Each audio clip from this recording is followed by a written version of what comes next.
Kannada camera official YouTube ವಾಹಿನಿಯ ಸಮಸ್ತ ಎಲ್ಲ ವೀಕ್ಷಕರಿಗೆ ಮೊದಲಿಗೆ ನಮಸ್ಕಾರ. ನಿಮಗೆಲ್ಲ ಗೊತ್ತಿರೋ ಹಾಗೆ ಇದೇ ತಿಂಗಳು ಅಂದರೆ ಏಪ್ರಿಲ್ 10ನೇ ತಾರೀಕು ಸಾಹಸ ಸಿಂಹ ಅಭಿನವ್ ಭಾರ್ಗವ ಕರ್ನಾಟಕ ರತ್ನ ಡಾಕ್ಟರ್ ವಿಷ್ಣುವರ್ಧನ್ ಸರ್ ಅವರ ಒಂದು ಕೋಟಿಗೊಬ್ಬ ಸಿನಿಮಾ ಮತ್ತೆ ಮರುಬಿಡುಗಡೆ ಆಗ್ತಾ ಇದೆ.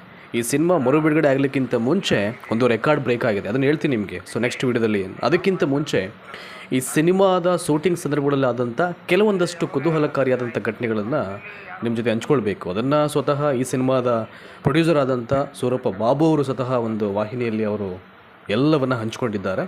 ಸೊ ನಾನು ಆ ವಿಡಿಯೋ ಕೂಡ ಪ್ಲೇ ಮಾಡ್ತೀನಿ. ಅಂದರೆ ಒಂದು ಚಿತ್ರ, ಒಬ್ಬ ನಾಯಕ ಅಥವಾ ಆ ನಾಯಕನ ಒಂದು ವ್ಯಕ್ತಿತ್ವ ಸೊ ಹೇಗೆಲ್ಲ ಅವನನ್ನು ಕಾಪಾಡುತ್ತೆ, ಎಷ್ಟು ಹೆಲ್ಪ್ ಮಾಡುತ್ತೆ ಅಂತ ಅನ್ನಲಿಕ್ಕೆ ಇವೆಲ್ಲ ಘಟನೆಗಳು ಅಥವಾ ಇವೆಲ್ಲ ಎಕ್ಸ್ಪೀರಿಯೆನ್ಸು ತುಂಬ ಮುಖ್ಯ ಆಗುತ್ತೆ ಅನ್ನಲಿಕ್ಕೆ ಅದೊಂದು ವಿಡಿಯೋ ಸೀಕ್ವೆನ್ಸ್ ನೋಡಿಬಿಟ್ರೆ ನಿಮ್ಗೆ ಅರ್ಥ ಆಗುತ್ತೆ. ಅಂದರೆ ಈ ಮುಂಬೈನ ತಾಜ್ ಹೋಟೆಲ್ನಲ್ಲಿ ಆ ಸಿನಿಮಾದ ಚಿತ್ರೀಕರಣವನ್ನು ಮಾಡ್ತಾ ಇರ್ತಕ್ಕಂಥ ಒಂದು ಟೈಮ್ ಅದು. ಆ ಒಂದು ಟೈಮಲ್ಲಿ ಸೊ ರಾತ್ರಿ ವೇಳೆಯಲ್ಲಿ ಶೂಟಿಂಗ್ ಮಾಡಬೇಕಾದಂಥ ಸಂದರ್ಭ ಎದುರಾದಾಗ ಸೊ ಅವಾಗೆಲ್ಲ ವಿಲನ್ ರೋಲ್ ಮಾಡ್ತಾ ಇದ್ದಿದ್ದು ನಿಮಗೆಲ್ಲ ಗೊತ್ತಿದೆ, ಮಾರ್ಕ್ ಆ್ಯಂಟೋನಿ ಅಂದರೆ ಆಶೀಶ್ ವಿದ್ಯಾರ್ಥಿಯವರು ಅಲ್ಲಿ ಹಫ್ತಾ ವಸೂಲಿ ಮಾಡ್ಲಿಕ್ಕೆ ಬರ್ತಾಯಿದ್ರಂತೆ ಆ ಒಂದು ಟೈಮಲ್ಲಿ. ಸೊ ಸಿನಿಮಾ ಬೇರೆ ಶೂಟಿಂಗ್ ನಡೀತಾ ಇದೆ, ರೌಡಿಗಳು ಹಫ್ತಾ ವಸೂಲಿಯನ್ನು ಮಾಡಲಿಕ್ಕೆ ಬರ್ತಾರೆ.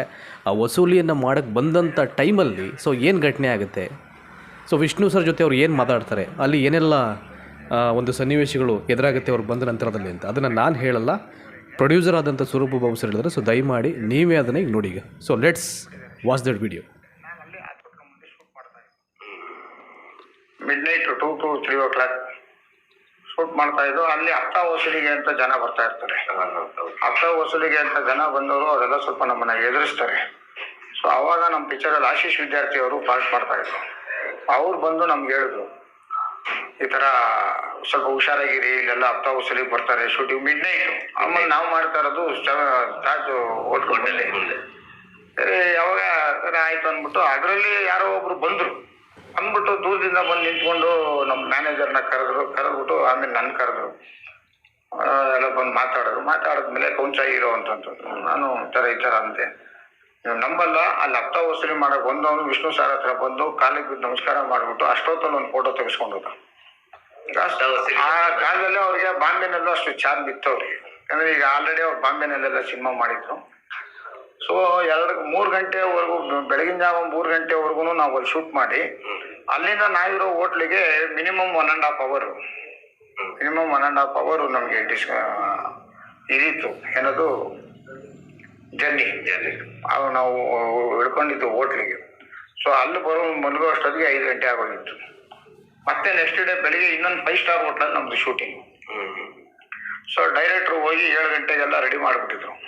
ಬಟ್ ಯಾರಿಗೂ ಹೋಗಿ ವಿಷ್ಣು ಸರ್ನ ಎಬ್ಸೋದಕ್ಕೆ ಧೈರ್ಯ ಇಲ್ಲ. ಬಿಕಾಸ್ ಅವ್ರು ಪ್ಯಾಕಪ್ ಆಗಿರೋದೇ 3:30ಗೆ. ಅಲ್ಲಿಂದ ಬಂದು 5 ಗಂಟೆ ಮಲಗಿದ್ದಾರೆ, 7 ಗಂಟೆಗೆ ಇಟ್ಬಿಟ್ಟಿದ್ದಾರೆ ಶಾಟ್.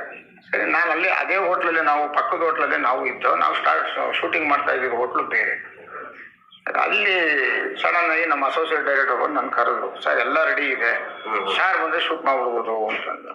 ಸರ್ ನಾನು ಇಮ್ಮಿಡಿಯೇಟ್ ಡೈರೆಕ್ಟರ್ಗೆ ಹೇಳಿದೆ, ಸರ್ ಬೇರೆಯವ್ರದ್ದೆಲ್ಲ ತೆಗಿತಾ ಇರಿ ಸರ್, ನಾನು ಕರ್ಕೊಂಬರ್ತೀನಿ ಅಂತ. ಸೀದಾ ನಾನು ಅವ್ರ ರೂಮ್ಗೆ ಹೋದೆ. ಏನು ರಾಜ